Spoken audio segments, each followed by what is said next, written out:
2018 में पोको ने अपना पोको F1 डिवाइस लॉन्च किया था। ये डिवाइस स्नैपड्रैगन 845 प्रोसेसर यानी कि जो उस साल का फ्लैगशिप प्रोसेसर था, बेस्ट प्रोसेसर था, उसके साथ आता था और सिर्फ 22,000 रुपए के दाम से ये शुरू होता था। अब वैसे तो ये फ़ोन बहुत ही बेहतरीन डिवाइस था और इवन कुछ मामलों में ये प्रॉपर फ्लैगशिप फ़ोन्स को भी बीट कर देता था। लेकिन दोस्तों इस डिवाइस में एक इशू था कि इसमें फुल HD+ रेजोल्यूशन की स्क्रीन होने के बाद भी आप इसमें नेटफ्लिक्स और Amazon प्राइम वीडियो जैसी जो ऑनलाइन स्ट्रीमिंग प्लेटफॉर्म्स हैं उनकी वीडियोस आप HD 720p रेजोल्यूशन या उससे ऊपर के रेजोल्यूशन पे इंजॉय नहीं कर सकते थे। इसके पीछे का रीज़न ये था कि ये फ़ोन वाइडवाइन L1 सर्टिफिकेशन के साथ नहीं आता था, बल्कि ये वाइडवाइन L3 सर्टिफिकेशन के साथ आता था। सिर्फ पोको F1 ही नहीं, कई सारे डिवाइसेस स्पेशली जो बजट सेगमेंट के थे या जो मिड रेंज डिवाइसेस थे, उन सारे ही फ़ोन्स में ये प्रॉब्लम देखने को मिली। यही नहीं, इवन OnePlus 5 और 5T जो कि उस टाइम के फ्लैगशिप फ़ोन्स थे, इन दोनों ही फ़ोन्स में भी HD रेजोल्यूशन का कंटेंट नहीं स्ट्रीम करने की प्रॉब्लम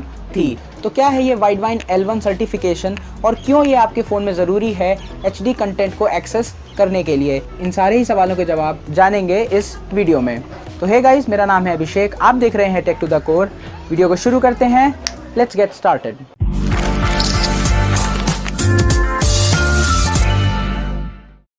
HD स्ट्रीमिंग ना हो पाने का कारण है कि ये जितने भी स्ट्रीमिंग प्लेटफॉर्म्स होते हैं, Netflix, Amazon, alt Balaji, Hotstar, ये जितने भी प्लेटफॉर्म्स हैं, ये सारे ही अपना कंटेंट डिजिटल राइट्स मैनेजमेंट के थ्रू प्रोटेक्ट करते हैं, यानी कि DRM। अब आप खुद ही सोचिए कि कोई भी कंपनी है जो बड़ी मेहनत से इस ऑनलाइन कंटेंट को बनाती है, इसे प्रोड्यूस करती है और बाद में जाके इससे कमाई करती है। सोचिए इन कंपनीज़ के लिए कितना नुकसानदेह होगा कि अगर उनका जो HD कंटेंट है, उनका जो हाई क्वालिटी कंटेंट है, वो हम लोग वॉच तो करें ही, लेकिन उसके साथ साथ उस कंटेंट को कॉपी करके या इलीगली उसको यूज़ करके अनऑथोराइज्ड वे में उसे किसी को सेंड कर दें, तो उन कंपनीज़ का कितना ज़्यादा लॉस हो सकता है। और उसके साथ ही साथ ये एक बहुत बड़ा प्राइवेसी इशू भी हो सकता है। तो इन कंपनीज़ के लिए ज़रूरी है कि वो अपना ये जो कंटेंट है, जो बहुत ही एक्सक्लूसिव है और बहुत ही ज़्यादा उस पर पैसे लगे होते हैं, इसको पूरी तरह से प्रोटेक्ट करे, नहीं तो ये पायरेसी के हत्थे चढ़ सकते हैं और उसके बाद इन कंपनीज़ का बहुत ज़्यादा लॉस हो सकता है। तो अब इस DRM राइट्स के होने की ही वजह से आप देखोगे कि अगर आप ऐसी ऐप्स को यूज़ कर रहे हैं, नेटफ्लिक्स या Amazon प्राइम वीडियो जैसी ऐप्स, तो इन ऐप्स में आप स्क्रीन कैप्चर नहीं कर सकते हैं, स्क्रीनशॉट नहीं ले सकते हैं, यहाँ तक कि आप स्क्रीन रिकॉर्ड भी नहीं कर सकते हैं। तो ये DRM की ही वजह से ऐसा हो पाता है कि ये जो कंटेंट है वो उनका सिक्योर रहे, इसलिए आप स्क्रीन रिकॉर्ड या स्क्रीनशॉट उन ऐप्स में नहीं ले सकते हैं। इतना ही नहीं, अगर आप इन वेबसाइट्स को, इन प्लेटफॉर्म्स को किसी वेब ब्राउज़र पे भी यूज़ कर रहे हैं या उसको एक्सेस कर रहे हैं, तो भी आप स्क्रीनशॉट या स्क्रीन रिकॉर्ड नहीं कर सकते हैं। अब जितने भी एंड्रॉयड डिवाइसेस हैं और एंड्रॉयड के अलावा कुछ और भी साथ ही साथ डिवाइसेस हैं, ये सारे ही डिवाइसेस वाइडवाइन कंपनी के DRM पे बेस्ड हैं, यानी कि वाइडवाइन कंपनी का जो अपना डिजिटल राइट्स मैनेजमेंट सर्विस है, उस पे ये सारे डिवाइसेस बेस्ड हैं। अब क्योंकि ये वाइडवाइन कंपनी जो है ये बहुत ही ज़्यादा पुरानी है, इनफैक्ट ये वर्ल्ड की सबसे पुरानी कंपनी है जो डिजिटल राइट्स मैनेजमेंट सर्विसेज देती है, इसीलिए जो मैक्सिमम डिवाइसेस हैं, लगभग 4 बिलियन के आसपास जो डिवाइसेस हैं वर्ल्ड में, वो सारे वाइडवाइन सर्टिफिकेशन पे बेस्ड हैं। ये कंपनी जो वाइडवाइन है, ये अब गूगल ने ओन कर ली है, इसे खरीद लिया है 2001 में, और अब ये पूरी तरह से गूगल से मैनेज होती है। अब वाइडवाइन सर्टिफिकेशन में 3 तरीके के सिक्योरिटी लेवल्स हैं जिनको इन्होंने डिफाइन किया है। वाइडवाइन L1 के नाम से पहला, दूसरा वाइडवाइन L2 के नाम से, और जो तीसरा है वो है वाइडवाइन L3 के नाम से। ऑब्वियसली वाइडवाइन L3 जो सर्टिफिकेशन है वो सबसे निचले स्तर का सर्टिफिकेशन है।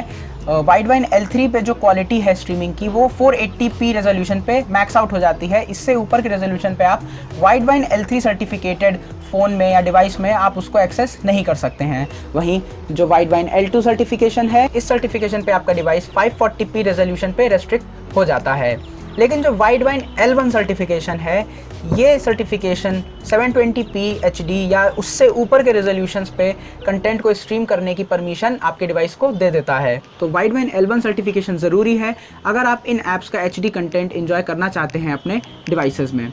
अब ये सर्टिफिकेशन पाने के लिए हर मैन्युफैक्चरर अपने डिवाइस को एक DRM टेस्ट के थ्रू गुजारता है। अब इस टेस्ट में हार्डवेयर और सॉफ्टवेयर दोनों ही चीज़ों की बराबर से टेस्टिंग होती है। अगर हार्डवेयर की बात करूं तो इसमें मेनली 2 चीज़ों की टेस्टिंग होती है। पहला होता है कि जो आपके डिवाइस में स्टोरेज का स्टैंडर्ड है वो अपने आप में कितना सिक्योर है, कितने स्टैंडर्ड ऑफ सिक्योरिटी लेवल वो प्रोवाइड कर पाता है। दूसरा जो हार्डवेयर का टेस्ट होता है वो बेसिकली आपके प्रोसेसर के वीडियो प्रोसेसिंग फॉर्मेट पे डिपेंड करता है। अगर वीडियो प्रोसेसिंग फॉर्मेट काफ़ी हाई लेवल का है, एडवांस्ड है, तो वाइडवाइन L1 सर्टिफिकेशन पाना थोड़ा सा आसान हो जाता है। लेकिन इसका मतलब ये नहीं है कि सिर्फ हार्डवेयर के ही अगर रिक्वायरमेंट्स पूरी होती हैं तो वाइडवाइन L1 सर्टिफिकेशन मिल जाएगा। दूसरी तरफ जो सॉफ्टवेयर है वो भी बराबर से ज़रूरी है वाइडवाइन L1 सर्टिफिकेशन को पाने के लिए, किसी भी डिवाइस के लिए। वाइडवाइन L1 सर्टिफिकेशन के सॉफ्टवेयर टेस्ट में बेसिकली आपके डिवाइस की क्रिप्टोग्राफी टेस्ट होता है और उसके साथ ही साथ जो आपके डिवाइस में OS है यानी कि जो UI है जिस पे बेस्ड है उसकी सिक्योरिटी पे भी डिपेंड करता है। तो कुल मिला के ये जो हार्डवेयर और सॉफ्टवेयर टेस्ट जब दोनों पास हो जाते हैं तो उसके बाद आपके डिवाइस को वाइडवाइन का L1 सर्टिफिकेशन मिल जाता है। तो दोस्तों अगला सवाल जो उठता है कि आप कैसे पता लगा सकते हैं कि आपका जो डिवाइस है उसमें किस तरीके का वाइडवाइन सर्टिफिकेशन अवेलेबल है। तो इसके लिए अगर आप एंड्रॉयड डिवाइस यूज़ कर रहे हैं तो आप अपने प्ले स्टोर में जा सकते हैं। प्ले स्टोर में आपको सर्च करना है DRM Info। इस DRM Info की ऐप का लिंक मैं डिस्क्रिप्शन में भी डाल दूंगा, आप उसे वहाँ से भी डाउनलोड कर सकते हैं ईजिली।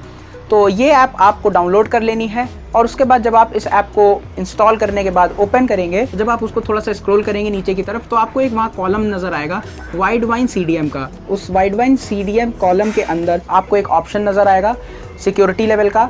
उस सिक्योरिटी लेवल के नीचे जो आपका वाइडवाइन सर्टिफिकेशन की लेवल है वो आपको दिख जाएगी। जैसा कि आप देख सकते हैं कि इसमें L3 सर्टिफिकेशन है, यानी कि आप इस फ़ोन में, आप इस डिवाइस में HD कंटेंट को स्ट्रीम नहीं कर सकते हैं। तो इस तरीके से आप पता लगा सकते हैं कि आपका डिवाइस वाइडवाइन L1 सर्टिफिकेशन पे काम करता है या L3 सर्टिफिकेशन पे। एक बात जो और ध्यान देने वाली है दोस्तों कि ये जो वाइडवाइन सर्टिफिकेशन है ये सिर्फ डिवाइसेस पे ही नहीं, ये आपके जो ब्राउजर्स आप यूज़ करते हैं, वेब ब्राउजर्स, उन पे भी ये टेस्ट लागू होता है। एग्जाम्पल के तौर पर अगर आप गूगल क्रोम यूज़ करते हैं जो कि सबसे ज़्यादा पॉपुलर वेब ब्राउजर है, इस ब्राउजर को वाइडवाइन L3 सर्टिफिकेशन मिला हुआ है, जिसकी वजह से आप नेटफ्लिक्स और अमेजॉन का कंटेंट 480p रेजोल्यूशन के ऊपर एक्सेस नहीं कर सकते हैं। दोस्तों अगर आपके फ़ोन में वाइडवाइन L1 सर्टिफिकेशन अवेलेबल नहीं है तो ऐसी कई सारे पोर्टल्स होते हैं जिससे कई सारे लोग कंपनी को कांटेक्ट कर सकते हैं और वो डिमांड कर सकते हैं कि उनके फ़ोन में भी वाइडवाइन L1 का सर्टिफिकेशन दिया जाए, क्योंकि ये एक ईजी प्रोसेस है, इसमें ज़्यादा कंपनियों को मेहनत करने की ज़रूरत नहीं पड़ती है। वो एक सिंपल सॉफ्टवेयर अपडेट से भी इस वाइडवाइन L1 सर्टिफिकेशन को दे सकती हैं। तो अगर आपके डिवाइस में ये अवेलेबल नहीं है तो आप ज़रूर से अपनी कंपनी से इसको रिक्वेस्ट कर सकते हैं। तो दोस्तों ये थी एक छोटी सी वीडियो जिसमें मैंने आपको वाइडवाइन सर्टिफिकेशन के बारे में बताया है। आई होप कि आपको इस वीडियो से वाइडवाइन सर्टिफिकेशन के बारे में सब कुछ पता चल गया होगा। अगर ये वीडियो आपको अच्छा लगा हो और आपने इसे एंजॉय किया हो तो इस वीडियो को लाइक कीजिएगा, शेयर कीजिएगा इसे अपने फैमिली और फ्रेंड्स में। मुझे फॉलो कर सकते हैं आप मेरे सोशल मीडिया अकाउंट्स पे, इसके लिंक्स आपको डिस्क्रिप्शन पे मिल जाएंगे और साथ ही साथ आपको ये आपकी स्क्रीन पे भी नज़र आ जाएंगे। ऐसे ही मज़ेदार टेक कंटेंट के लिए इस चैनल को सब्सक्राइब करें और हाँ, नोटिफिकेशन बेल आइकन भी ज़रूर दबाएं। मिलते हैं नेक्स्ट वीडियो में, तब तक के लिए गुड बाय।